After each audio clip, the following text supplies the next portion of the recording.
Hi students, welcome to SR academy. இன்னும் ஒரு சில வாரங்களில் குவார்டர்லி எக்ஸாம் ஸ்டார்ட் ஆக இருக்கு.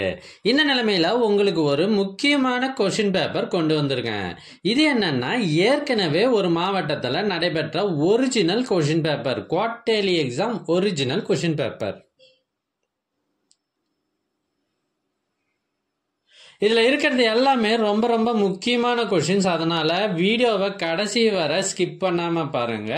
இந்த கொஷினை நல்லா ப்ரிப்பேர் பண்ணிட்டு உங்கள் எக்ஸாம் எழுத போங்க. எங்ககிட்ட பல்வேறு மாவட்டங்களில் ஏற்கனவே நடைபெற்ற quarterly exam original question papers சுமார் 40க்கும் மேலே இருக்கு. இது எல்லாம் உங்களுக்கு வேண்டுமா? அதுக்கு நீங்க செய்ய வேண்டியது, முதல்ல நம்ம சேனலை சப்ஸ்கிரைப் பண்ணுங்க. அதுக்கப்புறம் கமெண்ட் ஓபன் பண்ணுங்க. ஃபர்ஸ்ட் கமெண்ட்ல உங்களுக்கு தேவையான லிங்க் இருக்கு. ஒருவேளை இந்த லிங்க் உங்க வாட்ஸ்அப்புக்கு வேணும் அப்படின்னா நீங்க ஸ்கிரீன்ல தெரியுற இந்த நம்பருக்கு வாட்ஸ்அப் மெசேஜ் பண்ணுங்க. உங்களுக்கு கொஷின் பேப்பர்ஸ் வாட்ஸ்அப்பில் அனுப்பி வைக்கப்படும். தேங்க்யூ.